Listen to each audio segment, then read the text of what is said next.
I've collected a list of every piece of advice Alex and Rosie shared around finding your passion.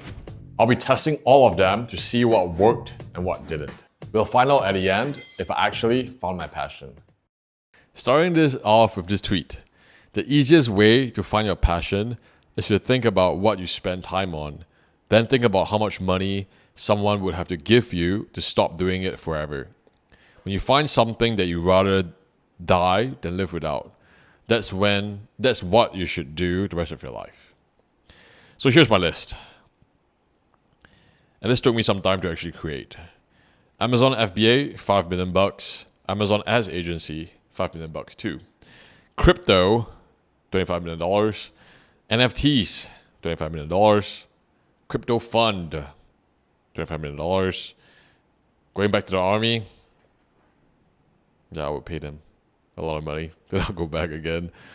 Health platform, which is what I did with Habitat, with an A+ co-founder. Health platform solo, $2 million. Health platform with an A+ co-founder, $25 million. Sales coaching, $5 million. Live design, I'll say also $45 million. It's all around that, $45 million. Going to the gym, infinite. I like going to the gym, exercising. Podcast, meeting people, infinite. Hanging out with the bros, infinite. Girlfriend, infinite. Making videos, content, infinite. Helping entrepreneurs, infinite. Helping Asian men grow, or just helping people grow. But specifically men, young men, yeah, I would say infinite. So this is the list that I wrote so far, and I found this exercise helpful in terms of it helps me put a tangible number to something, because sometimes like when we think about such like big questions of what we want to do for our career or the rest of our life, it feels very heavy, and I find that it's a lot of like, how does this feel, and that definitely has value. If something just doesn't feel right at a gut level, I would not do it. But I find that this exercise is so good because it forces you to put a number to something, and I think that creates a lot of clarity.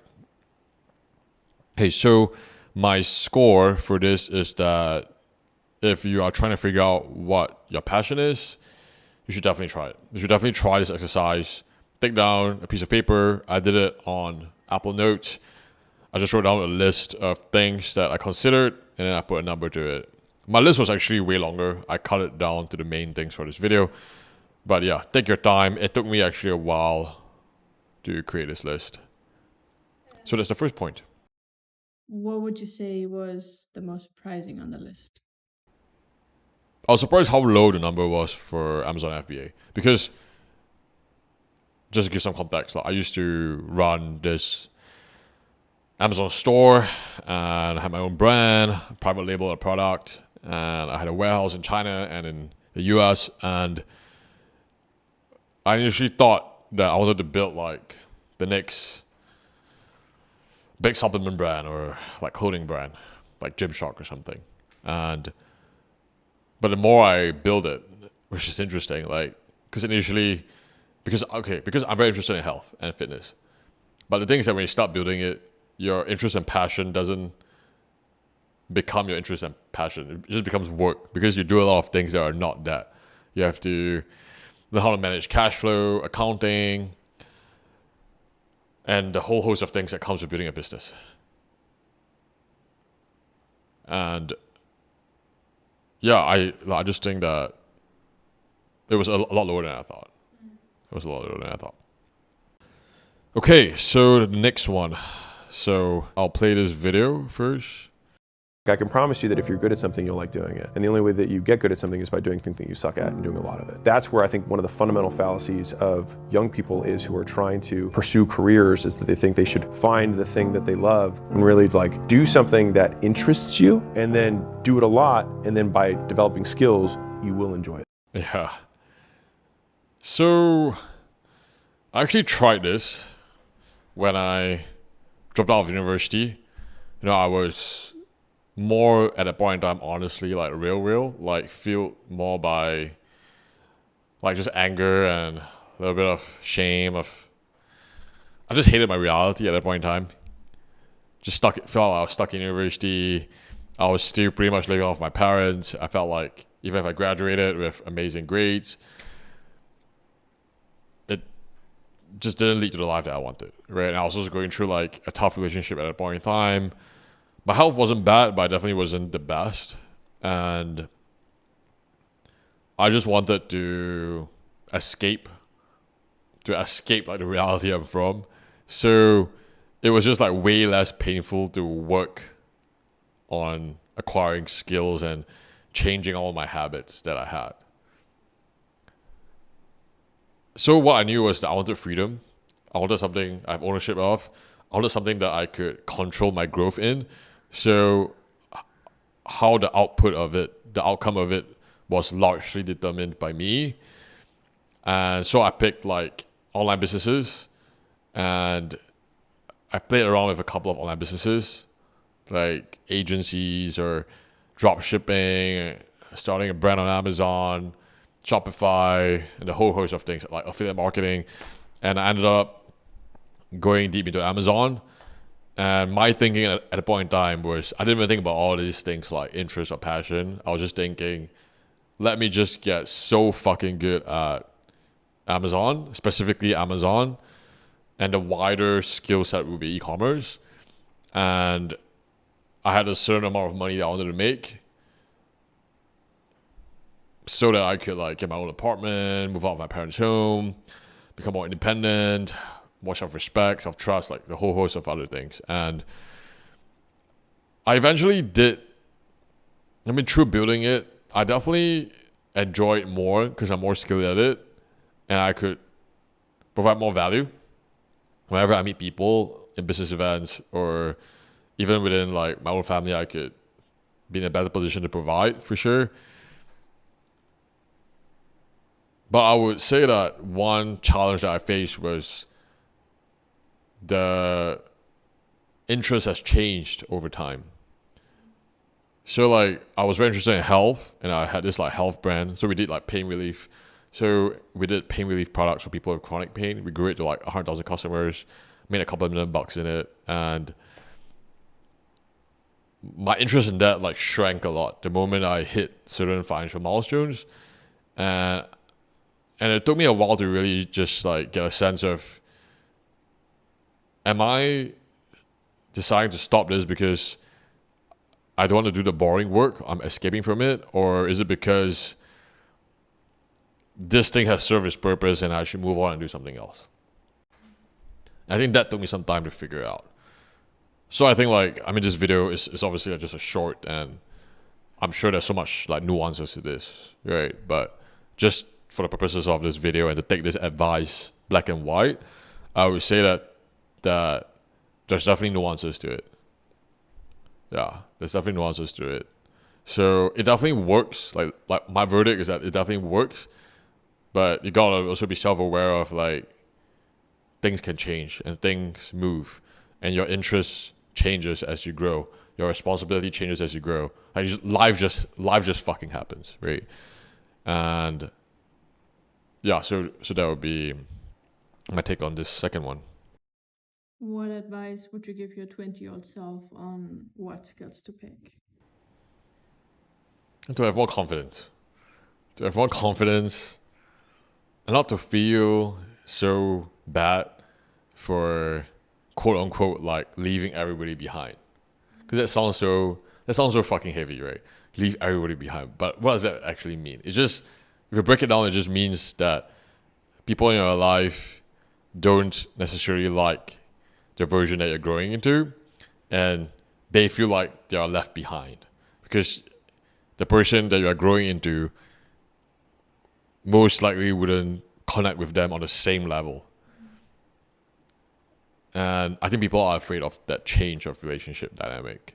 So for example, like maybe growing up, you're always seen as like the clown of the group and people think you're like doing bad in school and you're kind of dumb because they judge you on your grades. Or it could be the opposite. And now all of a sudden you are doing a lot of self-education, personal development, taking courses, taking coaching, and you're starting to get like really fucking good at some skills, and people just can't like change that relationship with, hey, you're like my friend that I think is dumber than me, but now you're like way more capable than me based on the metrics that I use, which is such an interesting thing to observe. And it could be the opposite too. It could be like, I used to think like you're super smart and doing well, and now you're like, in my metrics, I think you're like fucking up your life. And that changes the relationship dynamic a lot. Yeah, and so just to come back to your question, I would just tell myself like, just go harder. Like, don't be afraid. Just go, like triple down. Like triple down, and you'll meet more amazing people later, which has happened. So like, just triple down. Don't be like, because I think I was too hesitant. Some days I'm like, fuck, like, just triple down and go. Yeah. So I'll say. Okay, the third video, let me pull it up real quick. People think men need more love, and I just don't think that's true. I think we want more respect. And like, you get respect from being useful. And so I make that the goal. Like, no one casts aside a man who is useful. And being useful is an attractive trait. Like, if you see someone who's really good at something, it's hard, like for like women, it's like that is it's a contributing member of society. They do stuff like that help other people. We want them here. Like, you get status from that. Yeah, fuck.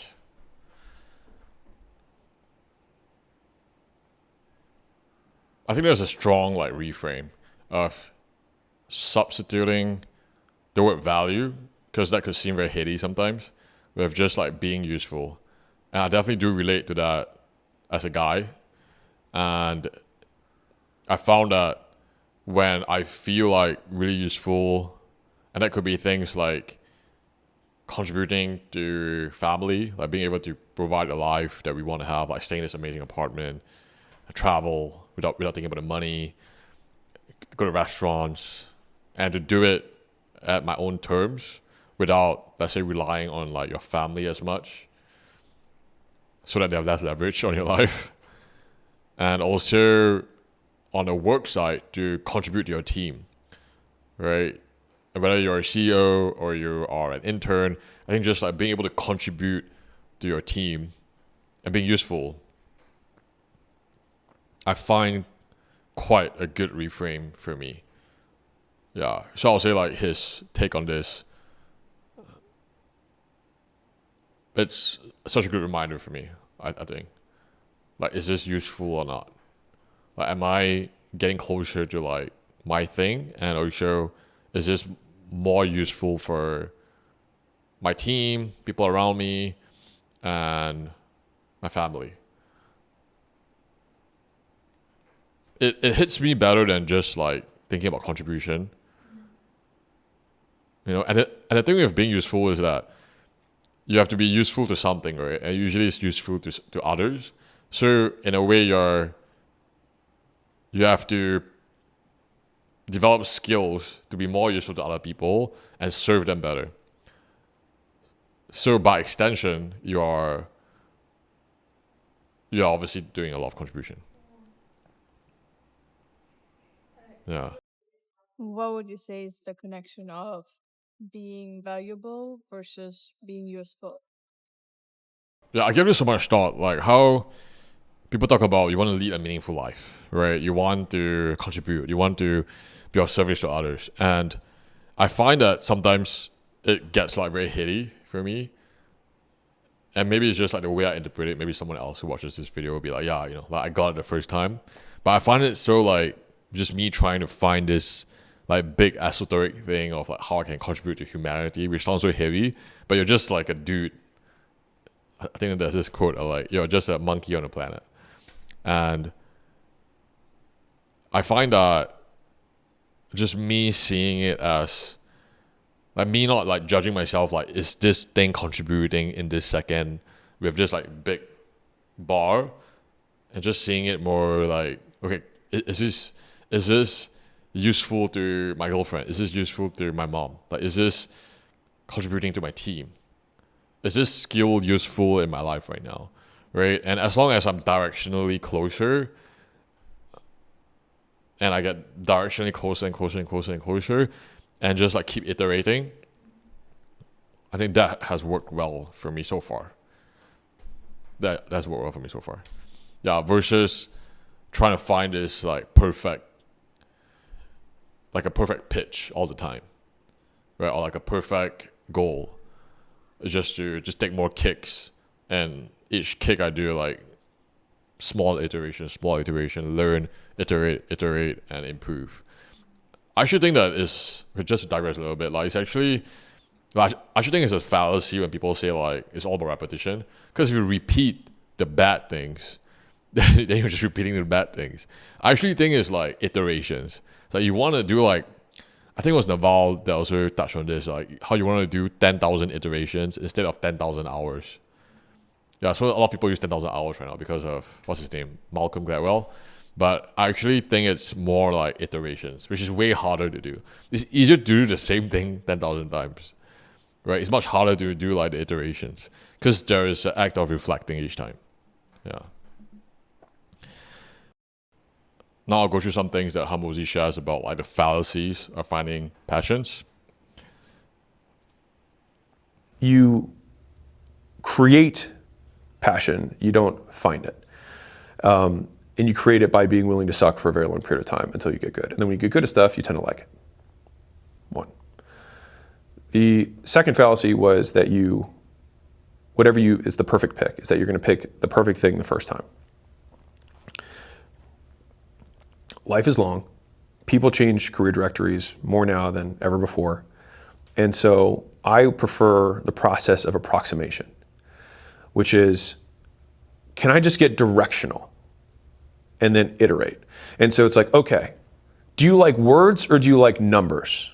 People are like, I like numbers. Okay, all these careers, probably not for you. Great, one directional change. All right, and then within there, it's like, okay, do I like money numbers or do I like data numbers or do I like computer numbers? It's like, okay, I like data numbers. Great. So now we're already in a zillion career paths in this direction. Yeah, I think we touched on this a little bit just now, and I would say that it's just the idea of like getting it directionally correct versus having the perfect pick. And for me, it was initially me dropping out of university, wanting to have autonomy, freedom, choice, more leverage in my life, and money, of course, and me valuing relationships too. I think that's one other thing. So I picked online business, and then within online business, there was like agency, drop shipping, and all the other choices.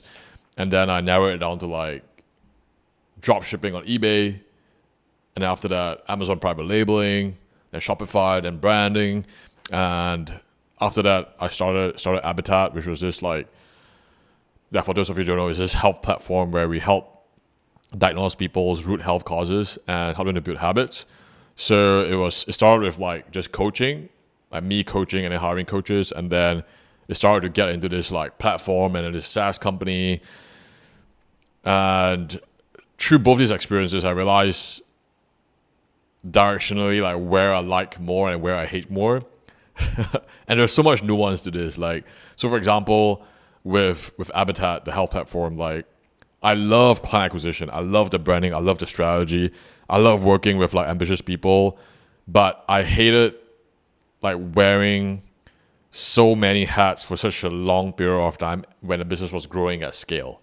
So at some point, I also realized that I could only get good at so many things because I realized that how long it takes to get fucking good at something. So what I really liked was like client acquisition side, the strategy, making videos, making content, just anything content I liked, right? Distribution, figuring out all this stuff, but the fulfillment couldn't keep up. And I think like as much as I like fulfillment too, and I think product long term still beats marketing hands down, I would have liked to work with someone that could build, like to lead a product and then I lead the acquisition side. At least for this business, right? And same thing with like the e-commerce side. I realized that, again, similarly, I like the front end and the acquisition and the marketing side.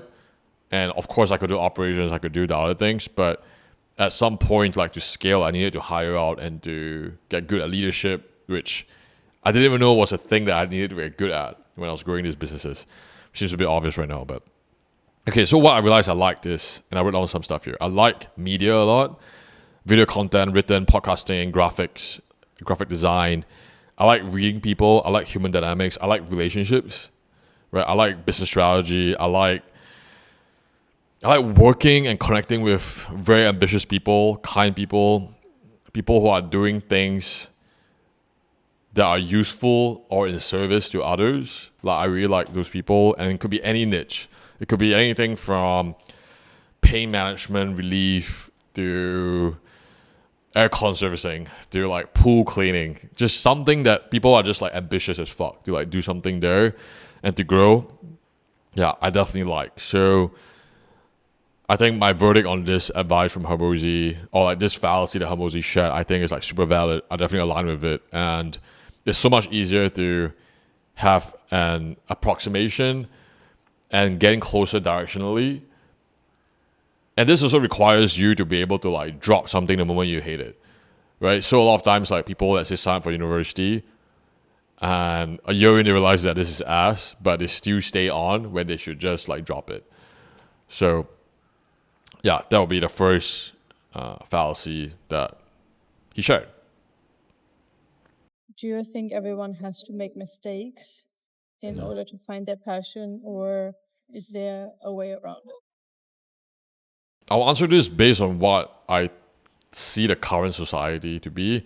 I do think like people are probably over indexing on it's okay to make mistakes. And I personally feel that we should index a little bit more to like, let's just be a little bit more conscientious and not make that many mistakes.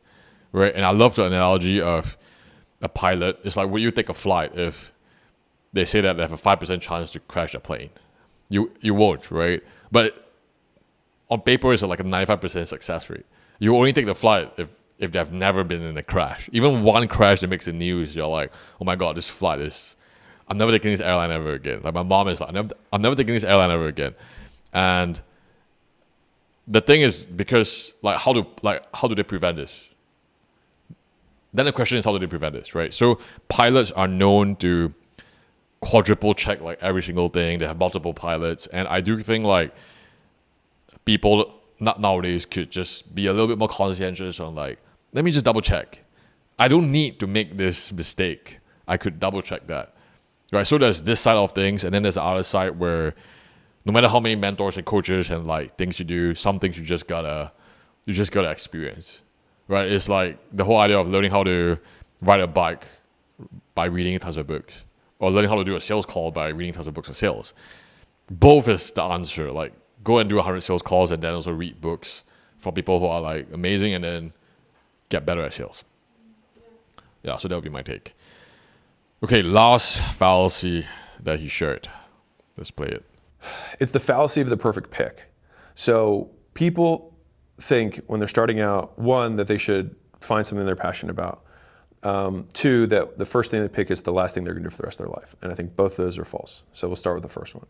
So the fallacy of finding your purpose, or finding your passion, is that you're going to love something so much that you immediately fall in love with it. Some people do. The vast majority don't. And real, I liked fitness. But as soon as I started my gym, which I thought was, quote, pursuing my passion, my life stopped being about fitness. It was about business. And then I had to learn that, and I sucked at it. And so like, even the idea that I'm just gonna do my passion isn't even the reality of, quote, doing your passion. Because doing my passion became work, and I started hiring trainers and systematizing onboarding and getting them trained up so they wouldn't suck on the floor because I had to do other things. And all of a sudden, I made my, quote, passion into work. as other people define work. Yeah, and again, I think we also touched on this a little bit earlier, like the fallacy of finding something that is perfect and one thing like this end all be all thing that I'll do forever. And I'm sure like there's some people who have that, and we see that a lot in interviews of sports celebrities who talk about how like since they're young they start kicking a ball and they just got like really really good at it. But I think the reality is, even for the entrepreneurs who I met who are building like giant companies, their interests change over time, their priorities change over time. And I think when I got more like awareness of this, or when I'm reminded of this, it helped me to release this like expectation where I need to find something that I could do like for 50 years, for example, right? And maybe look at it more in the granular, at the day-to-day level. So for example, I shared earlier on things that I like. And how can I do more of these things that I like every single day? So how can I do more like media-related stuff every single day with people that I like, that I think are ambitious and cool, and I can build something with them, and hire out or partner with people that love the other things that I may not like as much, and they could do that, and we could like work together. Like, how can I figure that out? So that's the game that I'm playing more right now, versus like I think the past 6-7 years of me working, which is sounds such a short career, but it feels like so much has happened. And yeah, I'm just done with this like solo founder thing, and I want to like partner with amazing people, and build something cool together. And yeah, so that I'll say is like this journey I'm on right now. And yeah, the past 4 months, especially after transitioning out of previous businesses, has been a stage of like deep exploration, which I think and it's a lot of like me being able to also take a pause to see things like, okay, what did I really like about this phase of my life? What did I really hate? And just to get clarity on it, instead of feeling like I got to keep rushing and move fast and get things done quicker. And like, now I'm definitely leaning more towards like, let's get it right versus let's get it done. Because before that, I was so much of this fear of like, am I paralyzing myself by wanting it to be perfect? So I just wanted it to get done, which I still think there's so much value to that. But now I'm just seeing it more like I wanted to get it right. So did I find my passion, my purpose, after going through all the things that Habozi shared, his advice, my interpretation of it, my take on it? Did I find my purpose and passion? And honestly, I would say I'm a lot closer, for sure. It's been a hell of a journey the past 7 years, from dropping out of university, working on skills, not knowing where this will all go. As I do more things, I get closer and closer and closer and closer, and life happens, right? Things are not so straightforward. There's certain things that I worked so hard in. So my previous company, Habitat, I worked so hard in that. I put in about $200K of my own money for a year and a half, and it didn't work out. And in the moment, I'll be honest, it felt like it was a waste of time. And I guess apart from all these tactical advices, it's also to trust, as cliche as it sounds, to trust in something that it will all make sense as I connect the dots looking back. Even though right now it may be hard to connect the dots looking forward.